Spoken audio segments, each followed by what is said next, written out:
안녕하세요. 친절한 양약사입니다. 오늘 시간에는 지난 시간에 이어서 아토피에 도움이 되는 영양소 네 번째예요. 감마리눌렌산 많이 들어보셨죠? 그런데 지난 시간이 오메가3 편이었거든요. 근데 이 감마리눌렌산 편은 오메가3 편과 매우 유사해요. 그런데 오메가3보다 감마리눌렌산에 관심을 많이 가지시더라고요. 기능은 매우 유사한데 이제 오늘 제가 말씀드린 포인트는 감마리눌렌산 제품은 도대체 어떤 제품을 먹어야 되는지 원료가 이제 크게 두 가지가 있거든요. 그 두 가지에 대한 설명도 좀 잠깐 드리면서 어떤 연관성이 있는지 공부를 해보도록 하겠습니다.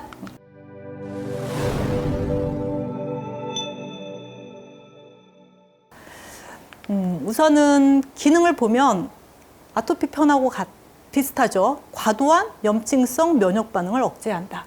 그러니까 우리가 기름이 종류가 많잖아요. 식용유도 많고 기름도 뭐 돼지기름, 소기름 이렇게 포화지방산, 불포화지방산 되게 많은데 예전에는 포화지방산 그러니까 동물성 지방처럼 딱딱하게 굳는 이 지방은 나쁘고 맑고 투명한 이 식용유나 콩식용유 이런 거는 좋고 이렇게 생각했단 말이에요.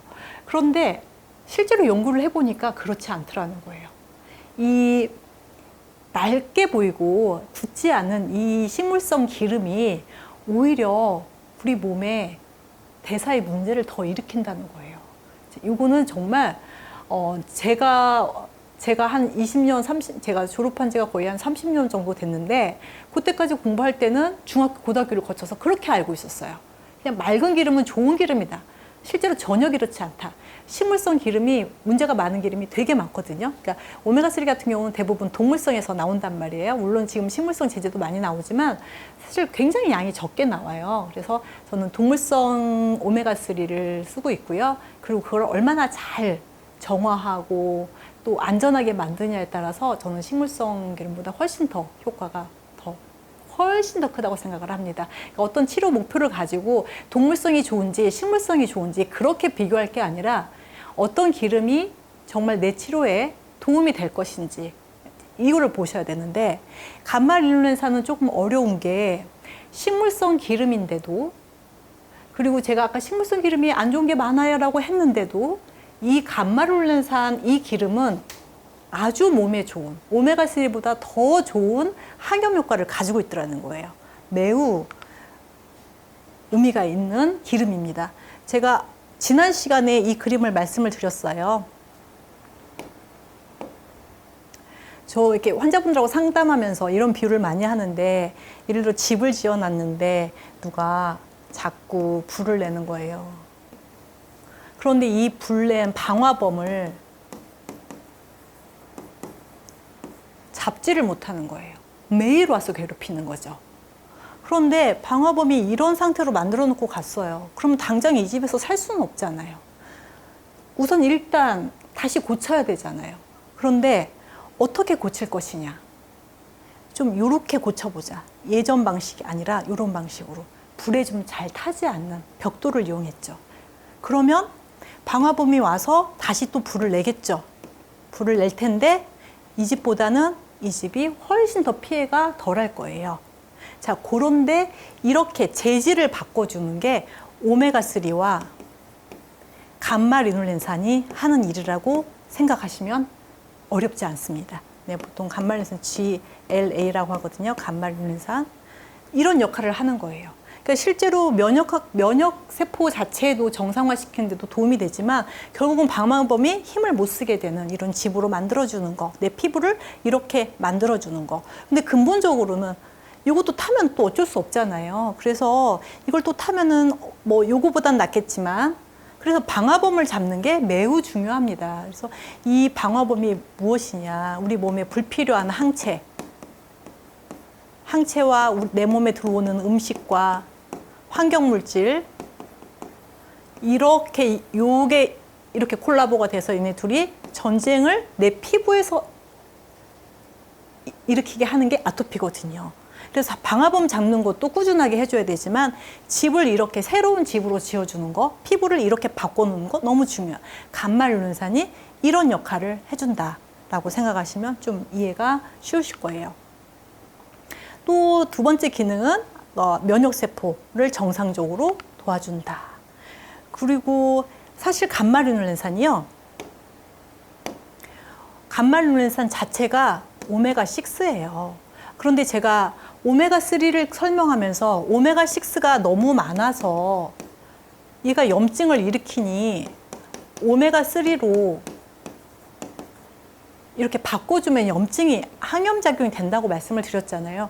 그럼 오메가3가 나쁜가? 무조건 나쁘다 이렇게 생각하실 수 있는데 오메가6는 어떤 구조식의 이름일 뿐이에요. 나쁜 놈은 아니고요.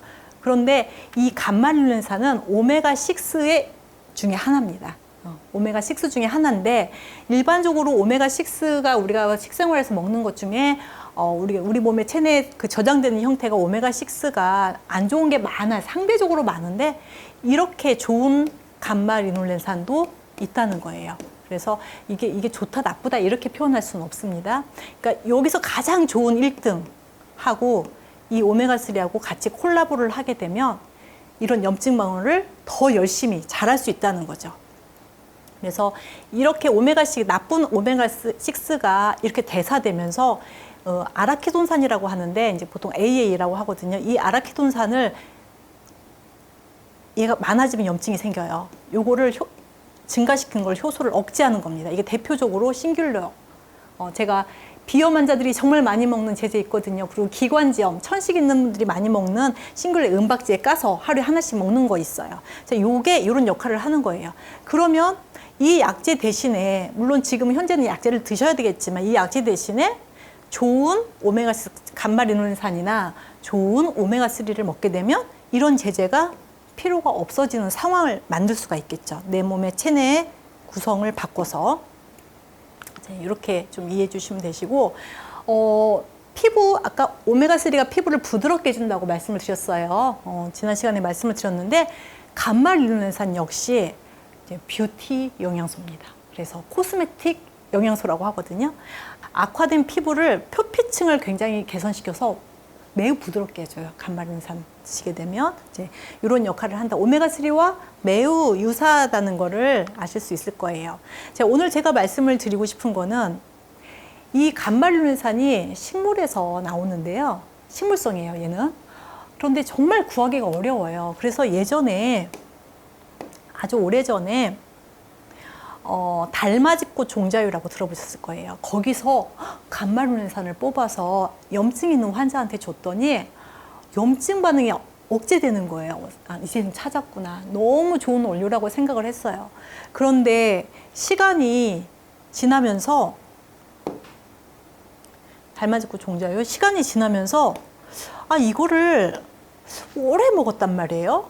오래 먹었더니 이상하게 염증이 더 증가된다는 보고서가 나오기 시작하는 거예요. 왜 그럴까? 좋다고 먹었는데 오래 먹었더니 나빠지는 거예요. 이거는 뭐냐면은 실제로 우리가 기름을 이 달맞이꽃 종자에서 기름을 짜게 되면요. 요만큼 제가 간말 GLA라고 말씀드렸어요. 요만큼밖에 안 뽑혀요. 한 8%? 많아야 10%? 요 정도밖에 안 뽑히는 거예요. 그래서 실제로 허가도 한 8% 이상만 되면 이거를 제품으로 허가를 해주거든요. 그럼 이 나머지 기름들 어떡합니까? 이 나머지 기름들이 오메가6의 그 시리즈 중에 많은 오메가6가 들어있는데 제가 좀 나쁘다고 말씀을 드렸잖아요. 그런데 이렇게 뽑혀서 요거를 캡슐에서 이렇게 넣었더니 나쁜 거가 더 많고 좋은 거는 이렇게밖에 없는 거예요. 그러니까 일시적으로는 이 좋은 것 때문에 염증이 좀 완화될 수는 있지만 이거를 장기적으로 먹었더니 몸에서 염증이 더 유발되더라. 그래서 이 달맞이꽃 종자유를 처음에 개발한 회사가 이 독일 회사인데요. 에포감이라는 제품을 만들었어요.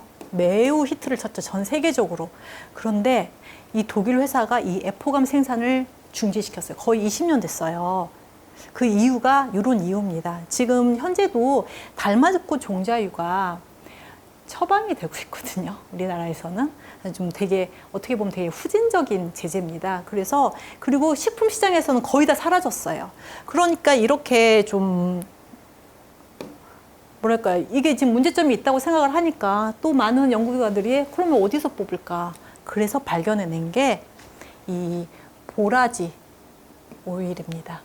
근데 이 보라지 오일은 아까 제가 한 8% 정도 이렇게 뽑혔다고 한다면 이거는 한 3배 정도, 24% 정도 이렇게 뽑혀요.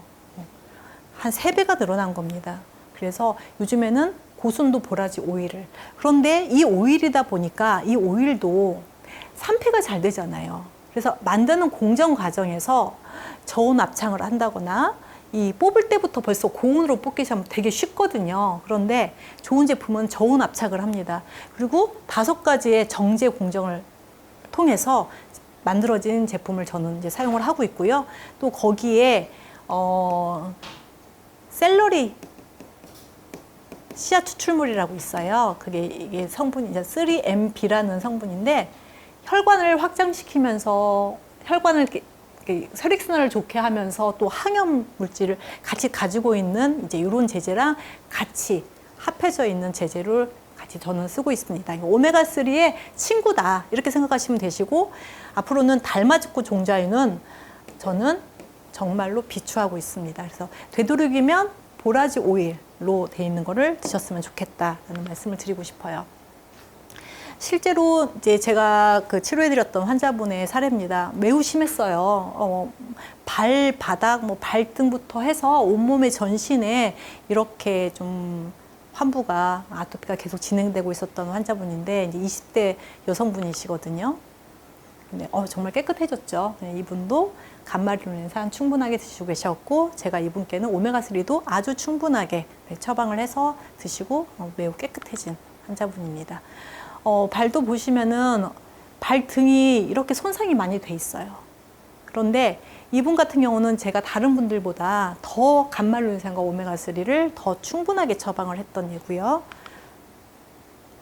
많이 깨끗해졌죠. 그리고 다음 보시면 발바닥도 딛고 다니기가 힘들 정도로 진물과 각질이 이렇게 번갈아 가면서 발바닥에 이렇게 환부가 심한 경우는 사실 별로 없거든요. 근데 발바닥까지 이렇게 환부가 매우 심하게 깨끗해져서 이제는 걸을 때마다 되게 힘들다고 하셨던 분이세요. 아주 만족도가 좋았던 분이고 제가 이런 분께는 정말 다른 분들보다 더 오메가3나 감마리놀렌산을 더 고용량으로 처방해서 개선된 사례를 말씀을 드렸습니다. 오늘 그 감마리놀렌산에 대해서 말씀을 드렸는데 댓글에 보면 감마리놀렌산 편이 가장 뭐랄까요, 댓글도 많고 조회수도 많아요. 그런데 감마리놀렌산에 대한 저는 사실 좀 놀랬거든요. 감마리놀렌산을 일반 분들이 이걸 알 수 있을까? 그랬는데 저보다도 더 많이 관심 가진 분들이 많더라고요. 그런데 제품 선택이 매우 중요해요. 그래서 일반 사실 오메가3 같은 경우는 이제 좋은 제품들도 상당히 많이 나와 있는데 비해서 감마리놀렌산 제품은 실제로 어느 정도냐면 이런 캡슐들이 일반적이에요. 그러니까 캡슐 안에 30%가 GLA이고요. 나머지는 다른 오메가6로 되어 있는 거 70%는 이 정도입니다. 근데 실제로 이런 정도도 나쁘진 않다라고 봐지는데 조금 더 순도를 이 유효 성분을 조금 더 비율을 늘리고 나머지 이 공간도 좀 더 그 감마리놀렌산과 더 콜라보를 잘할 수 있는 제품을 만약에 이 성분을 같이 넣을 수 있는 제품이 있다면 더 이상적이겠죠. 이렇게 오늘은 감마리놀렌산의 좀 제품이나 공정 과정 이제 그런 거에 대한 스토리에 대해서 말씀을 드렸습니다. 이제 벌써 4번째 시간이었고요. 다음 시간에 이제 마지막 시간이 될 것 같아요. 다음 주에도 꼭 시청을 해주시고 아토피로 고생하시는 분들 좀 이론을 정확하게 알고 그래야 우리가 뭐 저하고 같이 그 치료 프로그램을 진행을 하시든 안 하시든 내가 가지고 있는 우리 집에 있는 제품들이 아토피하고 관련되어 있는 건 뭘까 막 별거 진짜 너무너무 많은 거를 해보시잖아요.